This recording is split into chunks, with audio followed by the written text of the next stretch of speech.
مساء الفل عليك. النهارده منتخب مصر كسب 2-0 في الجولة الثانية من تصفيات كأس العالم 26. مصر وسيراليون بهدفين تريزيجيه مع التألق الواضح الساطع طبعا النجم المنتخب المصري محمد الشناوي حارس مرمى النادي الأهلي ومنتخب مصر. هنتكلم في كل التفاصيل مع بعض، يلا نبدأ. التشكيل في بداية المباراة طبعا كان عندنا في حراسة المرمى الأسد محمد الشناوي، على اليمين محمد هاني، قلبين دفاع محمد عبد المنعم وعلي جبر، على الشمال محمد حمدي وبيلعب رقم 6 حمدي فتحي وأحمد السيد زيزو ومحمد النني، على اليمين صلاح، على الشمال محمود حسن تريزيجيه، وقدام طبعا مصطفى محمد. في بداية المباراة عرضية من ناحية اليمين تنزل مصطفى محمد يسددها تيجي في اللاعب، ودي كانت أول فرصة في الدقيقة 4 بداية هجوم منتخب مصر، ولكن مش للآخر. من الدقيقة 4 ومنتخب مصر بقى ضعيف، منتخب مصر بقى نص الملعب مش موجود، بقى امتلاكي منتخب سيراليون نص الملعب باختراق من ناحية اليمين من ناحية الشمال بتاعتهم من ناحية محمد هاني، أكتر من مرة وأكتر من كورة وأكتر من تصدي وأكتر من اختراق من الناحية اليمين عند محمد هاني ومن المدافعين كمان. يعني هو يعدي من محمد هاني ويكون متقدم بيرجع بالعبارة في ظهره في المساحة، بيعدي برضه من علي جبر وبيعدي من محمد عبد المنعم. لولا تألق الشناوي كانت النتيجة اتغيرت كتير. زي ما بقول لك اختراق من ناحيه اليمين محمد هاني برضه مش بالكفاءه الدفاعيه بتاعت عمر كمال عبد الواحد او حتى اكرم توفيق، قدر يعدي منه صاحبنا، عدى منه واحده واثنين لعبها للمهاجم، مهاجم سددها على الجون على طول في ال 18. لولا تصدي برجله علي جبر كانت النتيجه هتبقى مختلفه. ضغط مكثف من فريق سيراليون، هجمه منتخب مصر تنتهي توصل لحارس المرمى اللي يبدا هجمه، لكن وجود محمد صلاح وفايق وعارف هو بيعمل ايه كويس. نعم ظهوره ما كانش كبير قوي، لكن لا كان ليه ظهور قوي في ان هو اساس الجونين في الاول. اساس الجون الاول في الدقيقه 17 كوره طالعه من حارس المرمى يقف لها صلاح ياخدها 1 2 يسلمها على طول وعلى مغمض لتريزيجيه، تريزيجيه ياخدها يحطها على شمال الحارس، والهدف الاول لمنتخب مصر عن طريق محمود حسن تريزيجيه. فريق سيراليون فريق قوي جدا، فريق عارف بيعمل ايه، فريق ما تستهينش بيه وتقول ده فريق تعبان من افريقيا يا عم، لا مش كده. فريق قوي جدا بيعمل اختراقات من ناحيه الشمال، بيلعب كوره ساقطه من خلف المدافعين اللي كان عندهم مشاكل دفاعيه النهارده علي جبر او محمد عبد المنعم. الدقيقه 30 تنزل للعب تعدي من علي جبر يطلع لها الشناوي وبتالق يحط ايده فيها برده ما يجيبهاش، لكن تيجي في العرض. كوره ركنيه من تريزيجيه من ناحيه الشمال يرفعها مصطفى محمد يعملها بكعبه يلمسها، لكن الحارس بتاعه واقف وصاحي ويطلعها بره. زي ما قلت لك منتخب سيراليون منتخب قوي، منتخب مش سهل، بيلعب كورة ساقطة، كورة برضه ساقطة تعدي من قدام الاتنين مدافعين بتوعك واللاعب بتاعهم يعدي ويخترق. لولا صحيان الشناوي وتألقه طلع خدها بجسمه بره ال 18 وأنقذ المرمى. خد بالك هو لعب دور الليبرو ولعب دور المدافع ولعب دور حارس المرمى وطلع الكورة بره، ومش أي حد يقدر يعمل الكورة دي. انت مستحق اللاعب سيراليون اللي رفع رجله في وش اللاعب حمدي فتحي، إصابة كبيرة. حمدي فتحي ما استحملش وطلع على طول في بداية الشوط الثاني، كانت إصابة قوية جدا ودينجرس بلاي في معروفة يعني طرد، والطرد ده كان مؤثر وكان سبب فوز المنتخب النهارده، ولكن برضه مش ده اللي أثر هجوميا على سيراليون.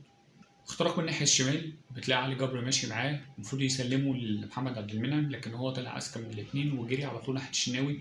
يورو الشناوي طلع وفتح رجله وخلى الكورة تخبط في رجله وتصدى ليها باقتدار، كان ممكن يكون فيها كلام تاني. خد بالك الهجمة دي بعد الطرد، يعني هم زادوا شراسة بعد الطرد مش قبل الشوط الأول. نهاية الشوط الأول 1-0 منتخب مصر، لكن مش أحسن حاجة. منتخب مصر عنده مشاكل دفاعية، عنده مشاكل في خط النص، ما بيربطش لقدام. لولا أسيست صلاح ما كناش هنطلع 1-0، كان ممكن تطلع 0-0.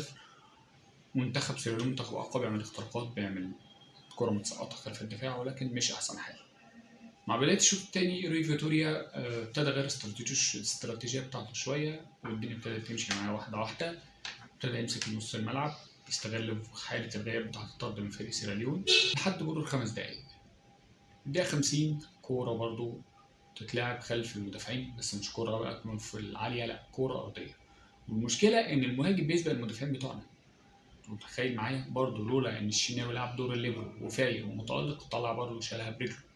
الشناوي تاني عد معايا عشان تسمع كلمة الشناوي دي كتير النهاردة.